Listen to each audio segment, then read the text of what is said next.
Bienvenue au cours numéro 1 du cours Peuples et cultures. Alors donc aujourd'hui, on voit la nécessité pour un anthropologue d'avoir recours à des sous-disciplines. Un anthropologue ne peut pas étudier l'ensemble des éléments qui affectent un être humain. Il a besoin d'avoir un objet d'étude qui est circonscrit à l'intérieur d'une sous-discipline. C'est pour ça qu'on a recours pour illustrer justement les sous-disciplines à l'arbre de l'anthropologie. Alors donc, dans cet arbre-là, on voit très bien qu'il y a une première branche qu'on appelle la bioanthropologie, l'anthropologie physique. On voit qu'il y a une deuxième branche, l'archéologie, qui est située entre l'anthropologie physique et l'anthropologie sociale et culturelle, que l'on va voir dans une autre vidéo. Donc, c'est ce qu'on appelle l'arbre de l'anthropologie. Et dans le livre, on l'illustre de façon schématique différente, mais avec les mêmes branches. Alors, donc, on retrouve en premier ce qu'on appelle la bioanthropologie. En deuxième, comme on vient de le voir, l'archéologie. Et en troisième, on a l'ethnologie. Et dans le livre, on parle aussi de l'ethnolinguistique. Cette session-ci, nous ne voyons pas l'ethnolinguistique, nous voyons les trois grandes branches de l'anthropologie. Alors donc, si on continue avec les sous-disciplines de l'anthropologie physique, bien, on retrouve en premier lieu toute une série de sous-disciplines fort intéressantes. Il y a la paléoanthropologie, paléo qui veut dire avant, ancien. On a la bioarchéologie, la primatologie que vous connaissez évidemment, et l'anthropologie médico-légale. Alors donc, on va regarder la première sous-discipline de l'anthropologie physique, la paléoanthropologie. Paléo avant l'étude de l'homme ancien, nous fait évidemment observer l'évolution des humains à travers le temps. Donc, c'est l'étude de la diversité biologique, parce que oui, on est différent au niveau de l'aménagement de nos gènes, quoiqu'on a tous, les êtres humains, en commun les mêmes gènes. Donc, on a une diversité au sujet de l'aménagement biologique et oui, on a une diversité aussi au niveau comportemental et ça, c'est à travers le temps. Alors, évidemment, c'est une sous-discipline extrêmement fascinante qui nous permet de dresser ce que l'on appelle des arbres évolutifs. Ce type de schéma-là peut être appelé aussi un arbre phylogénétique. Alors, je vous ai mis ici à droite un arbre évolutif. Si on regarde la définition, c'est une représentation schématique et buissonnante. C'est important que vous preniez en note le mot buissonnant parce que l'évolution, ce n'est pas un phénomène linéaire. Ce n'est pas un phénomène qui va du plus simple au plus complexe. Pas du tout. C'est une évolution buissonnante. Alors donc, on part d'un ancêtre commun et à partir de cet ancêtre commun-là, il y a des branches évolutives. Il y a certaines branches qui n'évoluent pas, qui arrêtent dans le temps. Alors ici, on voit très bien qu'Australopithèque n'a pas évolué jusqu'à l'homme moderne. Il a disparu. Donc, l'arbre évolutif nous permet d'illustrer la parenté entre les espèces. Deux individus qui sont placés proches l'un de l'autre va signifier qu'ils sont des proches parents. Et quand on regarde ici l'ancêtre à la base de ces deux individus-là, bien, on sait que c'est un ancêtre qui est commun. Alors, qu'est-ce que ça nous permet, un arbre évolutif? Ça nous permet de montrer les relations de parenté entre les groupes d'êtres vivants. Donc, ceux qui sont situés très proches sur l'arbre, évidemment, sont apparentés. Et chacun des nœuds de l'arbre, alors donc ce que je vous ai montré ici, ça représente un ancêtre commun aux descendants. Donc ça, c'est un outil hyper utile pour les anthropologues. Alors donc, je vous conseille de prendre une pause et de marquer la définition de l'arbre évolutif. Alors donc, on arrête la vidéo, vous écrivez votre arbre évolutif et sa définition.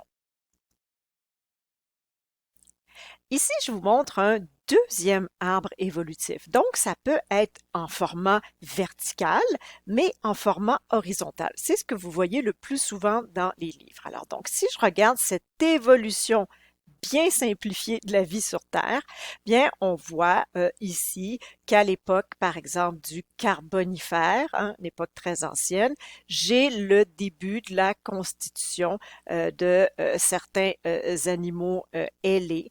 Si on avance un petit peu plus dans le temps ici jusqu'à l'être humain actuel, on voit par ordre d'apparition sur Terre les différents animaux. Alors, les oiseaux, oui, qui apparaissent juste avant évidemment, les dinosaures, qui, eux, vont disparaître brusquement. Et on a l'apparition des premiers primates, on va les voir évidemment plus en détail plus tard, et à partir d'ancêtres communs, évidemment, on a les hominidés qui se sont développés. Donc l'évolution sur Terre, et on a aussi l'évolution dans l'eau. Alors, on poursuit avec un deuxième arbre évolutif, un arbre qui va mettre l'accent maintenant sur la section des humains. Alors donc, c'est un arbre qui est horizontal. On regarde ici, on voit très bien qu'il y a un ancêtre qui, déjà vers moins 5 millions d'années, on va le voir dans le chapitre 2, commençait à se déplacer sur deux pattes, donc bipède.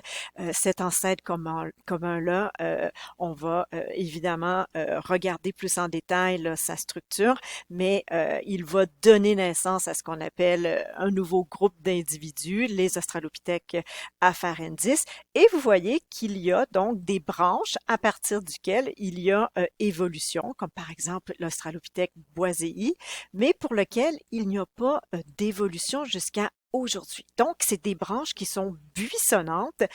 Parfois, il y en a qui n'évoluent plus. Il y a une disparition brutale ou une disparition lente. Chose certaine, on a parmi les individus qui restent évidemment en vie, certaines lignées qui vont aboutir jusqu'à nous aujourd'hui, l'Homo sapiens. Alors donc, on va regarder cette évolution-là plus tard avec le chapitre 2.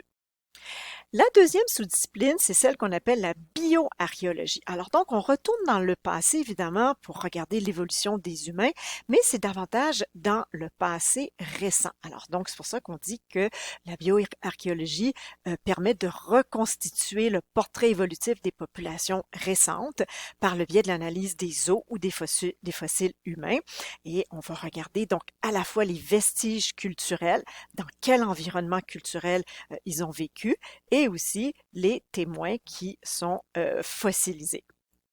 Un exemple de bioarchéologie, c'est par exemple des archéologues qui ont retrouvé il y a vers 2005 une jeune aristocrate momifiée naturellement et qui faisait partie de la civilisation des Moche, les Mochicas du Pérou.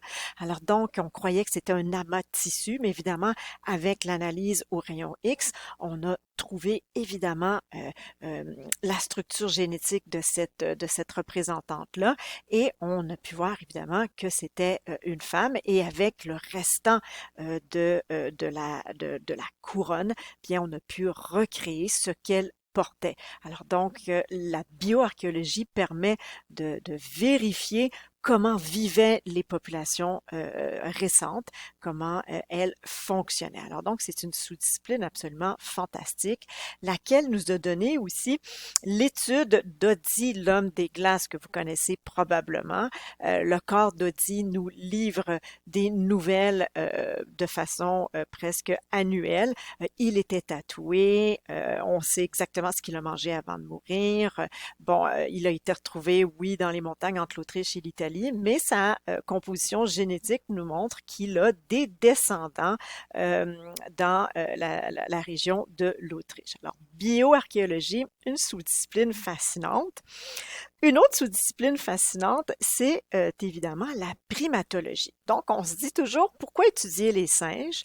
Bien, on étudie les primates non humains. Hein? On n'appelle pas ça des singes en anthropologie, on appelle ça des primates qui ne sont pas humains, comparativement à nous qui sommes aussi des primates. Mhm.